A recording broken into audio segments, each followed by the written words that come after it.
Hello বন্ধুরা, আপনারা কেমন আছেন? আশা করি ভালো আছেন। আমার তনুশ্রী বিশ্বাস চ্যানেলটিতে আপনাদের স্বাগত জানাই। আজকে আমি আপনাদেরকে দেখাবো বিপত্তারিণীর পুজো। বিপত্তারিণীর পুজো করলে আপনার এই বিপত্তারিণী পুজো করার জন্য আপনাদের 13 রকমের ফুল লাগবে।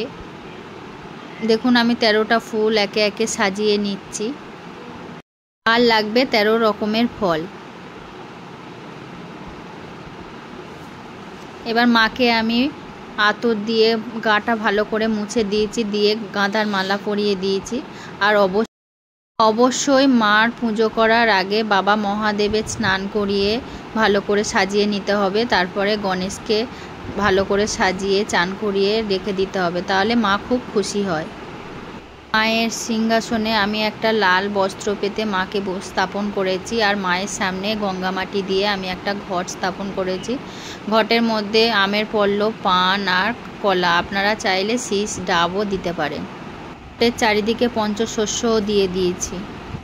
13 রকমের মিষ্টি নিয়ে নিয়েছি। এখানে আমি 13 রকমের ফল, 13 রকমের মিষ্টি, 13 রকমের ফুল দিয়ে মার সামনে সাজিয়ে দিয়েছি।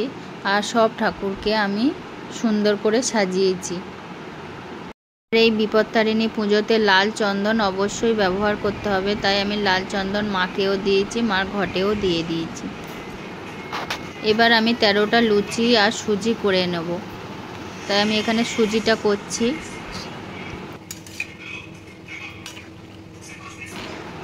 সুজিটা প্রায় হয়ে গিয়েছে। এবার আমি লুচিগুলো একে একে ভেজে নেব।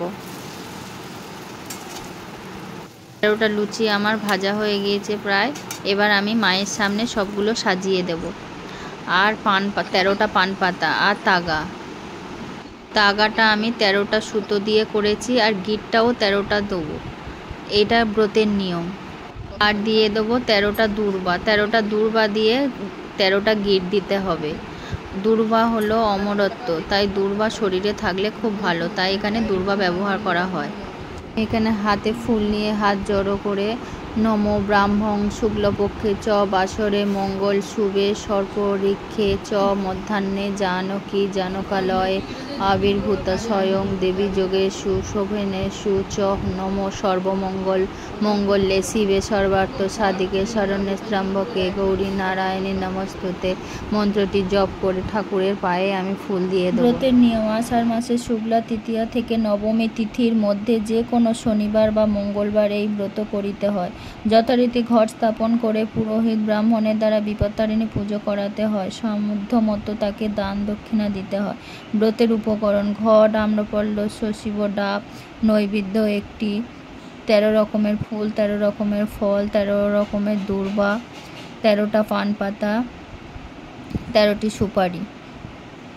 ব্রতের ফল: এই ব্রত পালন করলে সংসারে সকল বিপদ কেটে যায়। ব্রতকথা: বিদর্ভ দেশে এক রাজা ছিলেন। তার রানী খুব ভক্তিমতী ও স্বামী ভক্তিপরায়ণ। রানী নিষ্ঠা সহকারে বিপত্তারিণী ব্রত করেন।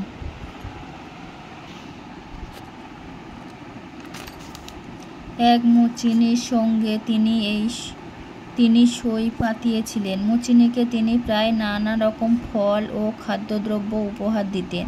মুচিনী খুব গরিব, তবু তার খুব ইচ্ছা রানীকে কিছু দেয়। রানী রোজই বলেন যে একদিন তোমার কাছ থেকে চেয়ে নেব, কিন্তু চাওয়া আর হয় না। হঠাৎ একদিন রানী বলেন, তোমরা তো গোমাংস রান্না করো, একদিন একটু নিয়ে এসো, দেখবো কীরকম। মুচিনী রানীর কথা শুনে খুব খুশি। খুব যত্ন করে সে গোমাংস রাঁধল। তারপর কাপড় চাপা দিয়ে রাজবাড়িতে এনে রানীকে বললে, গোমাংস এনেছি। রানী তো আর খাবেন না, শুধু দেখবেন, তাই যত্ন করে ঢাকা দিয়ে রাখলেন। এদিকে হয়েছে কি, মুচিনী গোপনে গোমাংস আনলো বটে, কিন্তু রাজবাড়ি একটি চাকর তা দেখতে পেয়ে গেল। সে রাজাকে এসে সব কথা বলতেই রাজা এসে রানীকে বললেন, মুচিনী তোমাকে কি দিয়ে গেছে? যদি আপত্তিকর কিছু সে রেখে গিয়ে থাকে, তাহলে আমি তোমার শিরচ্ছেদ করব। রানী বিপদে পড়ে ভয়ে কাঁদতে কাঁদতে এক মনে মা বিপত্তারিণীকে দুর্গাকে ডাকতে লাগলেন। মা বিপত্তারিণী দুর্গা ভক্তের আকুল কান্নায় স্থির থাকতে পারলেন না। রানীর কানে কানে বললেন, দেখে সব ফুল হয়ে গেছে।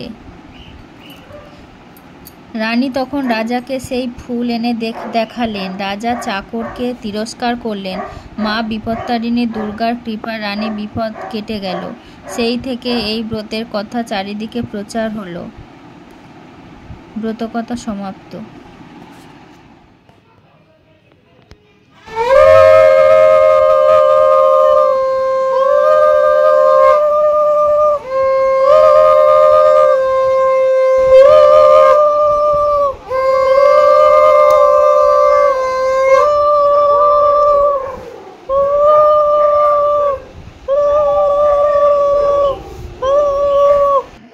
যদি এই ভিডিওটা আপনাদের ভালো লেগে থাকে তাহলে লাইক করবেন, কমেন্ট করবেন আর অবশ্যই সাবস্ক্রাইব করবেন।